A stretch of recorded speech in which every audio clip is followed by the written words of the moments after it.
Bonjour, nous sommes fiers d'être partenaires de l'événement Diversité et Entreprise, pour lequel nous allons remettre le trophée de l'innovation en entreprise. C'est l'occasion pour nous, pour le groupe Apicil, de rappeler l'engagement indéfectible en faveur de la diversité et de l'inclusion. En tant qu'acteurs engagés, nous déployons des actions concrètes, bien entendu auprès des salariés, mais également auprès de l'ensemble de notre écosystème, à commencer par les clients, nos partenaires et les acteurs territoriaux. Nous sommes convaincus que les entreprises inclusives sont plus performantes. L'inclusion, quand elle est au service de l'entreprise, elle permet la créativité et d'agir sur la compétitivité des entreprises. Vous l'avez compris, l'inclusion est l'affaire de tous. Ensemble, continuons à bâtir un environnement juste et équitable.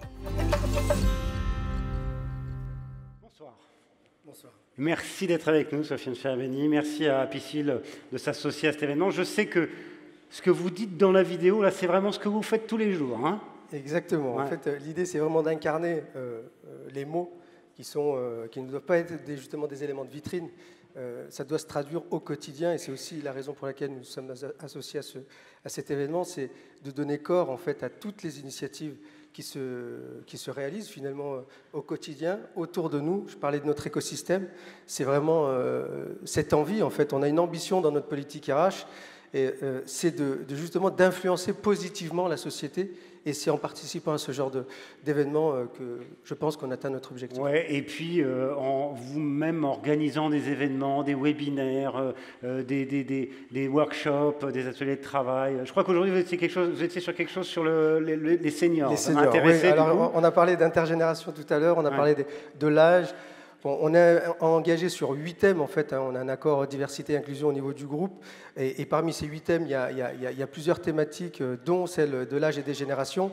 Et c'est vrai qu'on a traité la question de l'âge. On est aujourd'hui dans un contexte démographique, et je pense que les entreprises sont très au clair sur le sujet, et où la place des seniors va être juste indispensable. Et il est important d'être, en tout cas, alerte sur la manière dont on fait cohabiter les générations et aussi de bénéficier de l'expertise et des connaissances de nos seniors et de ne pas les amener trop tôt sur le départ. Et c'est ce qu'on s'efforce de faire au sein du groupe Apicil, puisqu'on a aujourd'hui plus de 35% de collaborateurs âgés de 50 ans et plus, et on est ravis de les avoir à nos côtés. Ben oui, c'est eux qui ont l'histoire et c'est eux qui ont l'expérience, et puis c'est bien d'échanger l'intergénération, d'en parler tout à l'heure.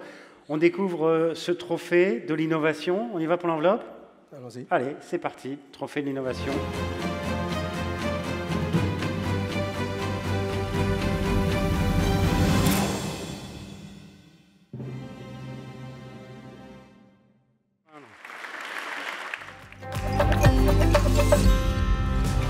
Bienvenue au jardin Gaïa de la Sarraz, situé dans le 5e arrondissement de Lyon, où nous avons la chance de vivre depuis un peu plus d'1 an maintenant une aventure au cœur de notre mission, celle de partager, tisser des liens en travaillant la terre dans ce jardin ouvert, solidaire et inclusif. Naël, ici, 7 ans, vient jardiner avec sa maîtresse et sa classe. Puis il croise David, résident de l'Algède, avec qui nous faisons un parcours thérapeutique et contact avec la terre. Lui-même jardine avec Martine, qui est résidente de l'EHPAD juste à côté et qui nous prodigue tous ses conseils. Il y a aussi Enzo et son chien Tarzan.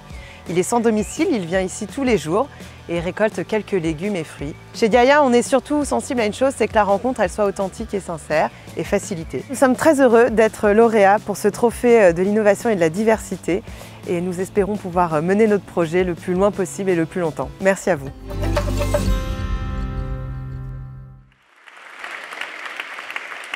Félicitations Laure Burtin, vous êtes venu avec Monsieur le Président. Avec mon président Xavier Ducrest. Bon, on va lui donner un micro au président quand même, parce qu'il est... Non, mais vous êtes là, Alors, c'est pas des jardins ouvriers hein, dont on parle, hein, du tout. Hein. Non, c'est pas des jardins ouvriers, c'est des jardins qui sont ouverts, inclusifs, dans un quartier. Souvent dans des territoires un peu enclavés. Justement, il n'y a pas grand-chose qui se passe, il n'y a plus de café du coin, il n'y a plus la place pour se retrouver. Et donc, c'est ces jardins-là. Et puis, c'est vraiment dans une dimension où on vient le partager, et on vient se rencontrer, et voilà. Et c'est des gens qui ne se croisent évidemment pas d'habitude? C'est ça l'objectif? Qui ne se croisaient pas, voire même qui se fuyaient, en fait. C'est surtout ça. Et nous, on est intimement convaincus qu'il faut créer les facteurs de rencontre pour que ça marche. Et voilà, on s'est dit, ces espaces verts qui avant n'étaient pas spécialement lieu de propice de rencontre, et on va les transformer. Et puis tout est né de là en fait. Bon, et la production elle est entièrement redistribuée à des assos, hein? Alors la production, elle va d'abord à ceux qui la travaillent. Toute paire mérite salaire. Et ils sont absolument heureux d'abord de découvrir qu'ils se reconstruisent. J'adore cette idée de se dire, on s'abaisse sur la terre pour se relever en dignité. Et cette dignité, c'est la confiance en soi qu'ils retrouvent. On a affaire à des populations extrêmement fragiles. On est affaire à une société... J'en profite pour remercier le Progrès de ce moment-là, de remercier l'État de ce moment-là. On est là pour la cohésion sociale. On a tous vécu, pardon, on fait une parenthèse, des moments formidables des Jeux olympiques et paralympiques. On a tous été embarqués. Mais qu'est-ce qu'on en fait aujourd'hui? La cohésion sociale, on doit lutter tous ensemble contre le sectarisme, contre l'obscurantisme, contre tout ce qui veut aujourd'hui nous faire croire qu'on doit vivre en petite communauté, les uns à côté des autres et avec les autres. Dans ce qu'on a vécu là, on a vécu des moments absolument joyeux. Il y a un migrant qui vient, alors il est sans papier, et il vient travailler la terre avec les autres.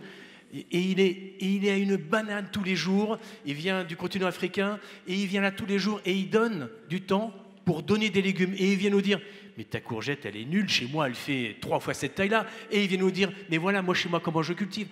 Et là, c'est un bonheur, mais indicible de voir. Il se passe quelque chose, quoi. Oui, de voir. Et puis les écoliers, qui de d'un coup vont caresser le chien du SDF, alors qu'en sortant de l'école, il fallait l'éviter. Et ce SDF qui vient s'asseoir à côté de la vieille dame avec qui il s'était engueulé dans la rue parce que son chien, lui, l'embêtait, etc., etc. En fait, au bout du compte, et Mme Philibert le sait bien, notre but, c'est d'installer la paix dans les quartiers, en bas des immeubles, parce que quand on travaille la terre ensemble, on est obligé de se parler. Gaïa Lyon, félicitations à vous, trophée de l'innovation. On vous laisse recevoir ce trophée